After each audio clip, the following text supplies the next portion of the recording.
Joining us to sort it all out is former Trump economic advisor and Unleashed Prosperity co-founder, Mr. Steve Moore. Welcome, Mr. Moore. The old debate was free trade versus fair trade versus protectionism. President Trump believes tariffs serve multiple purposes. What's the early verdict on his belief? Well, Trey, let me first say that Trump has now been in the Oval Office twice. He obviously was president in 2017 and then 2021. And in both instances, you may recall, the left and all the Democrats said, oh, my God, we're going to create a second Great Depression. The stock market is going to crash. The sky is falling. And, of course, in both instances, the left was all wrong, and they haven't apologized. We had a boom in Trump's first term where the average family gained about $5,000 to $6,000 in after inflation income. And now we're off to a great start in 2025. It's been 6 or 7 months now for the Trump presidency, and all of the economic signals are pointing north. They're all looking good. And you're right, incomes are up we're talking about for the people in the middle, not the rich people, the people in the middle, by $1,000 in trade. That's twice as much as the entire gain in 4 years under Biden. Yeah, we are talking about the people who a bad economy impacts the worst, and that probably would not be me and you, but it's more likely to be me than it is to be you. There have been major trade deals struck, but China is still out there. So in your judgment, what constitutes a good deal for the U.S. when it comes to China? Well, China's the toughest one, I think, because you just can't believe the communists in Beijing. I mean, there are a bunch of bad actors there. They are a country that is an adversary to the United States, a great danger to the world. They will lie, they will cheat, they will steal. So Donald Trump has to make sure not only that they sign the dotted line on a better trade deal, because their situation with us, they have incredible barriers to America selling products to them.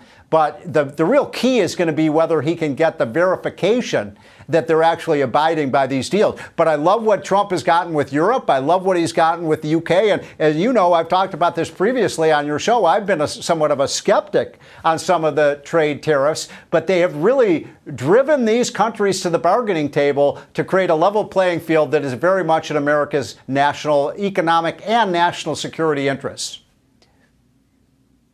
All right, let me ask you about the market. It's soaring, but doomsayers claim that we are headed for a crash. I mean, they always are, I guess. What's the truth? I mean, is this a sugar high or is this a real market high? Well, I wish I knew what the stock market's going to do next, and then I'd be a very rich man. So I'm not going to make any predictions about where the stock market is headed. But I will tell you this. In Trump's first term, the S&P 500 was up 50%. The NASDAQ was up over 100%. And the Dow Jones was up over 50%. So the market likes Trump's policies. And so far this year, right now, we're at all-time highs. Now, I'm not going to make any predictions about where we're headed from here.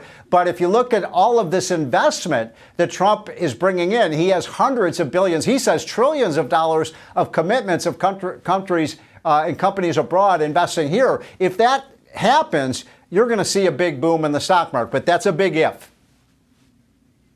He is very bullish on the amount of money coming in generated as a result of the tariffs. Let me ask you one final question. Reduced interest rates do make it easier to borrow. But does it make saving less attractive, or is it more complicated than my little lawyer mind can comprehend? Look, what we want in our monetary policy is a stable dollar that holds its value, that is a strong and stable dollar. That's what Larry Kudlow and Art Laffer and others have taught us, Milton Friedman over the years. So that's what we need most. And under Biden, we had a herky-jerky monetary policy, remember, where inflation went up to 9.2%. We have to get away from that. The good news is, so far, the inflation rate has gone from an average of 6% per year under Biden. Now we're at about 2.5%. I'd like to see it come down a little bit. Americans are still concerned about the price of groceries. Now, the inflation rates come down, but the grocery prices are still high for people. So I still think we have some work to do to bring prices down. And the Federal Reserve Board has just done a lousy job. And that's why we've got to get rid of Jerome Powell and get somebody into the Federal Reserve Board who understands that growth does not cause inflation. Growth causes less inflation because you have a more boisterous economy with more production?